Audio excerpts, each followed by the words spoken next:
Bismillahirrahmanirrahim. Innal hamdalillah nahmaduhu wa nasta'inuhu wa nastaghfiruh wa na'udzu billahi min syururi anfusina wa sayyiati a'malina. May yahdihillahu fala mudhillalah wa may yudlilhu fala hadiyalah. Asyhadu an la ilaha illallah wahdahu la syarikalah wa asyhadu anna Muhammadan abduhu wa rasuluh. Baik, anak-anakku yang Bapak banggakan dan Bapak cintai, pada kesempatan ini ya kita akan belajar tentang pelajaran fikih ya. Ya, insya Allah kita akan belajar bab 3 ya, tentang kurban dan akikah. Nah, namun sebelumnya Bapak informasikan hasil evaluasi penilaian tengah semester yang kemarin dilaksanakan. Alhamdulillah kalian nilainya sangat memuaskan. Ya. Mudah-mudahan kalian bisa mempertahankan nilainya. Yang bagus tetap dipertahankan, yang kurang terus ditingkatkan. Terus belajar ya, jangan patah semangat walaupun dalam situasi kondisi seperti saat ini. Baik, anak-anakku, kita akan belajar tentang kurban dan akikah. Kalian boleh dibuka buku fikihnya ya. Nah, silahkan dibuka. Di sana dilihat ya, bab 3 tentang kurban dan akikah. Nah, setelah mempelajari bab 3 ini ya, tentang kurban dan akikah, nanti kalian ya bisa menyebutkan pengertian kurban. Apa itu kurban? Bisa menyebutkan pengertian akikah, menyebutkan waktu penyembelihan hewan kurban, menyebutkan waktu disyariatkannya akikah, menyebutkan kriteria hewan kurban, menyebutkan sunnah Rasulullah bagi mereka yang akan berkurban, atau disebut istilah muqarrib ya. Kemudian menyebutkan sejarah kurban, menyebutkan tata cara penyembelihan dan prosesi atau proses ya, tata cara pelaksanaan penyembelihan itu seperti apa dan apa saja yang ada di dalamnya. Lalu kalian setelah mempelajari bab 3 ini bisa menyebutkan perintah kurban, dalil kurban, dan perintah atau dalil akikah. Baik anak-anakku, dibuka halaman berikutnya. Kita masuk ke kurban dulu ya. Pertama ya, tentang kurban. Apa itu kurban? Pengertian dan hukum kurban. Menurut bahasa, kurban itu berasal dari kata koroba, kurbanan, yang memiliki arti dekat atau mendekatkan. Sedangkan menurut istilah, kurban itu adalah menyembelih hewan pada hari raya Idul Adha, yakni tanggal 10 di bulan Zulhijjah ya, dan di hari-hari tasyrik, yakni tanggal 11, tanggal 12, dan tanggal 13 di bulan Zulhijjah. Jadi ketika hari raya Idul Adha, setelah selesai kita melaksanakan sholat Id di tanah lapang, maka biasanya orang-orang pergi ke masjid ya untuk menyaksikan penyembelihan hewan kurban. Jadi selepas sholat Idul Adha langsung mengadakan penyembelihan hewan kurban. Nah, jika pada tanggal 10 atau hari raya Idul Adha itu tidak bisa dilaksanakan, maka ada kesempatan yang lain 3 hari di hari tasyrik, yakni besoknya tanggal 11, tanggal 12, dan tanggal 13 di bulan Zulhijjah. Nah, ibadah kurban ini sebagai ibadah kepada Allah. Berkurban merupakan satu ketentuan atau satu syariat Islam, satu hukum Islam yang sangat penting. Nah, dan hukumnya pun disebut dengan sunnah muakkadah, sunnah yang sangat dianjurkan oleh Nabi. Bahkan Nabi pernah mengatakan dalam sebuah hadisnya, barang siapa yang memiliki kesempatan untuk berkurban tetapi dia tidak mau berkurban, maka kata Nabi, ya, wala yaqrabanna musallana, jangan pernah engkau mendekati tempat sholatku. Nah, diancam oleh Nabi, ya. Dia punya kesempatan untuk berkurban tapi dia tidak mau berkurban. Nah, di dalam Al-Qur'an Allah mengatakan di dalam surah Al-Kautsar, A'udzubillahi minasyaitonirrajim. Kalian sambil dilihat, ya. Bismillahirrahmanirrahim. Inna a'tainakal kautsar fasholli li rabbika wanhar inna syani'aka huwal abtar. Yang artinya kurang lebih, sesungguhnya kami telah memberi engkau wahai Muhammad kenikmatan yang banyak. Maka dirikanlah sholat karena Tuhanmu dan berkurbanlah. Nah, anak-anakku, syariat kurban ini, ya, bukan hanya disunnahkan, disyariatkan oleh Allah melalui Nabi Muhammad SAW. Namun sejarah kurban pun pernah dilakukan oleh anak-anaknya Nabi Adam, oleh Nabi Ibrahim. Kurban yang dilakukan oleh anak-anak Nabi Adam, Qabil dan Habil, juga Nabi Ibrahim alaihissalam, semuanya bertujuan untuk mendekatkan diri kepada Allah atau beribadah. Nah, coba kita lihat nomor 2-nya, sejarah kurban. Kurban atau pengorbanan telah banyak dilakukan oleh orang-orang sebelum kita, yang kemudian menjadi syariat bagi umat Islam. Kurban-kurban yang pernah dilakukan di dahulu kala di antaranya adalah, pertama, kurban yang pernah dilakukan pada zaman Nabi Adam, ya, yakni kurban yang dilakukan oleh kedua anaknya yang bernama Qabil dan Habil ketika mereka akan dinikahkan dengan seorang perempuan, ya.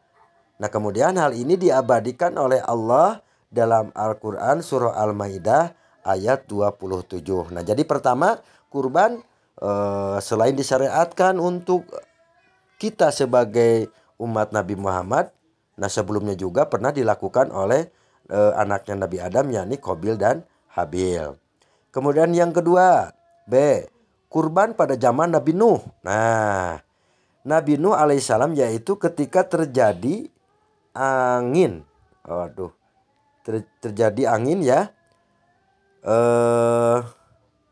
Kemudian Nabi Nuh sengaja membuat tempat, ya, untuk meletakkan kurban, dan sesudah diletakkan di tempat itu lalu kemudian dibakar.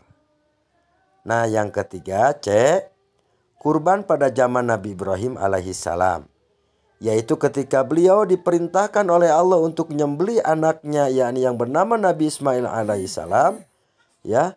Cerita ini tercantum di dalam Quran surah As-Saffat ayat 102 sampai dengan 107.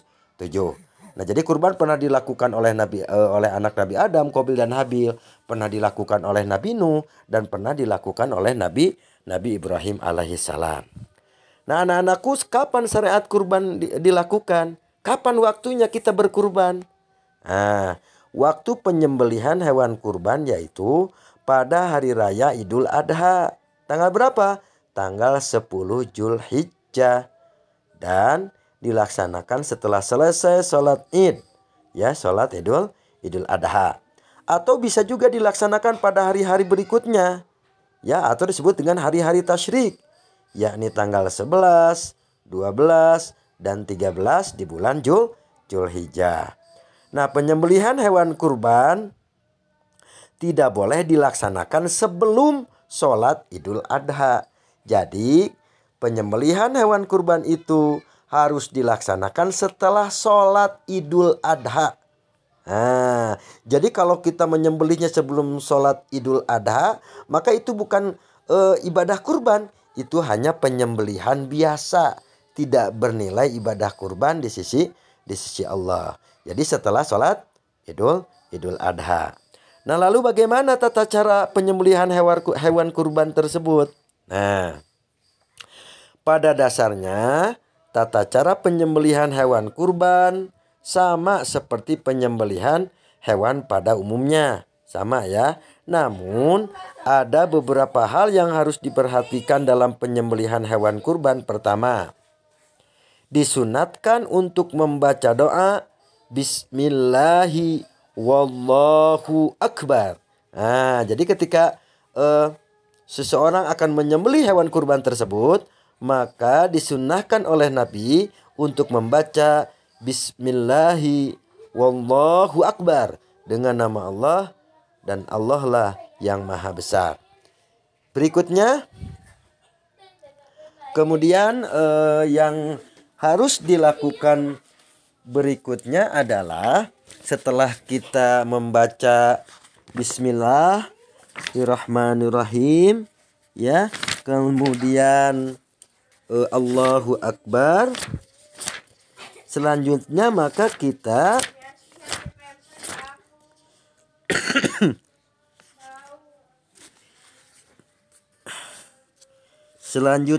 kemudian disunahkan oleh Nabi, ya, untuk membagikan hewan kurban tersebut untuk menyembelih hewannya sendiri. Disunahkan bagi yang berkurban, ya, untuk menyembelih hewannya sendiri kalau bisa dan mampu. Nah, jika kalian akan berkurban, maka orang tua kalian disunahkan, dianjurkan untuk menyembelih sendiri hewan kurbannya. Tapi kalau tidak bisa, jangan memaksakan diri, ya. Tetapi biasanya ada jagal atau tukang sembelih hewan.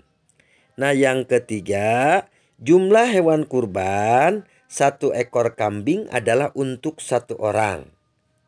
Sedangkan 1 ekor sapi bisa untuk 1 orang dan diperbolehkan untuk 7 orang. Nah, sebagaimana Nabi pernah mengatakan di dalam hadis riwayat Muslim, Abu Daud dan At-Tirmidzi, naharna ma'a Rasulillahi sallallahu alaihi wasallam bil Hudaybiyah an sab'ati wal baqarah an sab'ah. Nah, kami menyembelih hewan kurban bersama Rasulullah di Hudaybiyah, ya, 1 ekor unta untuk 7 orang, begitu pula untuk sapi. Nah, jadi ketika kita akan berkurban, maka 1 ekor kambing itu untuk 1 orang, sedangkan sapi atau unta untuk 7 orang. Nah, kemudian yang D, yang keempat, daging kurban setelah disembelih, ya, kemudian dipisahkan tulang belulangnya, dagingnya dan lain sebagainya, maka kemudian dibagikan terutama kepada fakir miskin, ya, yang mereka tidak pernah memakan daging. Setahun sekali lah mereka harus makan daging, kasihan, ya. Kita berbagi dengan hewan kurban yang kita kurbankan kepada fakir miskin dan kerabat. Bagi yang berkurban diperbolehkan untuk memakan dagingnya. Maka Allah berfirman di dalam surah Al-Hajj ayat 28, fakulu minha wa at'imul ba'isal fakir. Maka makanlah sebagian dagingnya dan berikan kepada fakir miskin dengan daging itu. Nah, anak-anakku yang Bapak cintai, kemudian apa saja persiapan bagi orang-orang yang akan berkurban? Nah, bagi yang hendak berkurban, jika kalian atau salah satu anggota keluarga kalian akan berkurban, maka menurut sunnah Nabi, ya, harus mempersiapkan hal-hal sebagai berikut. Pertama, disunatkan untuk tidak memotong kuku dan rambut. Nah, jika orang tua kalian atau kalian sendiri akan berkurban pada hari raya Idul Adha, maka disunahkan oleh Nabi tidak memotong kuku dan rambut kalian. Nah, ini sunnahnya ya. Sunnahnya Nabi mengatakan jika kalian akan berkurban, maka jangan memotong kuku dan rambut kalian. Bukan memotong kuku hewan dan rambut hewan, bukan. Maksudnya adalah orang yang berkurbannya itu disunnahkan oleh Nabi untuk tidak memotong kuku dan rambutnya. Berikutnya, B. Mempersiapkan hewan kurban ya yang akan dikurbankan. Adapun ketentuan hewan kurban diantaranya, pertama nih, ini kalian nanti jika memilih hewan kurban harus sesuai dengan ketentuan. Pertama, tidak buta atau buta sebelah. Jadi si hewannya itu pecak ya, tidak bisa melihat, lolong sebelah. Tidak boleh ya, harus yang bisa melihat dua-duanya, matanya sehat dan seterusnya. Oleh sebab itu maka harus diperiksa dulu. Harus yang sehat, tidak berpenyakit. Nah, biasanya ada dokter hewan yang memeriksa hewan-hewan kurban yang diperjualbelikan. Tidak cacat. Nah, misalkan pincang, bekas luka, tidak boleh. Yang keempat, tidak kelihatan lemah dan kurus. Jadi kita belinya yang gemuk ya, yang sehat, yang gemuk, tidak kurus ya. Kemudian yang kelima, tidak diperbolehkan berkurban dengan hewan yang tidak ada tanduknya ya, yang tidak ada tanduknya. Tidak diperbolehkan. Jadi berkurban itu dengan hewan yang hewan jantan ya. Biasanya yang tidak bertanduk itu kan betina ya. Ditandai jantan itu dengan ada tanduknya. Yang keenam, hendaknya kulit tanduknya tidak dipecah-pecah. Jadi ketika hewan itu disembelih, jangan dihancurkan tuh tanduknya, biarkan saja seperti semula. 7. Pilihlah ya gigi hewannya yang dikurbankan itu sudah tanggal atau sudah cukup umur. Jadi cukup umur dari hewan itu ditandai dengan tanggal tidaknya giginya. Nah, anak-anakku sekalian, bagaimana perintah yang berkaitan dengan hewan yang akan disembelih sebagaimana Rasul bersabda ya? Arba'u la tujzi'u fil adhahiyil awra'ul albayyinu awruha wal maridah albayyinu maraduha wal arja'u albayyinu dhal'uha wal kasiratul lati la tunqi. Rawahu Tirmidzi. Yang artinya kurang lebih ada 4 penyakit pada binatang kurban yang dengannya kurban menjadi tidak memadai. Apa itu? Ya, yaitu yang picak, yang kepicakannya itu nampak sekali, dan yang sakit, dan penyakitnya terlihat sekali, yang pincang, dan yang kurus sekali. Nah, anak-anakku, itulah penjelasan tentang kurban. Insya Allah nanti minggu yang akan datang kita akan belajar tentang akikah. Apa itu akikah? Akikah itu sama sebetulnya adalah tentang penyembelihan hewan kurban ya, ibadah kepada Allah ya pada saat kita atau orang tua kita, ibu kita melahirkan anaknya ya. Jadi akikah itu terkait dengan kelahiran anak ya, sehingga setelah 7 hari anaknya dilahirkan maka disunnahkan oleh Nabi untuk akikah. Nah, penjelasannya nanti insya Allah pada minggu yang akan datang. Demikian anak-anakku, mudah-mudahan kalian memahaminya, dibaca kembali bukunya, dipahami ya, kemudian dicamkan ya, agar kalian mengerti dan paham. Assalamualaikum warahmatullahi wabarakatuh.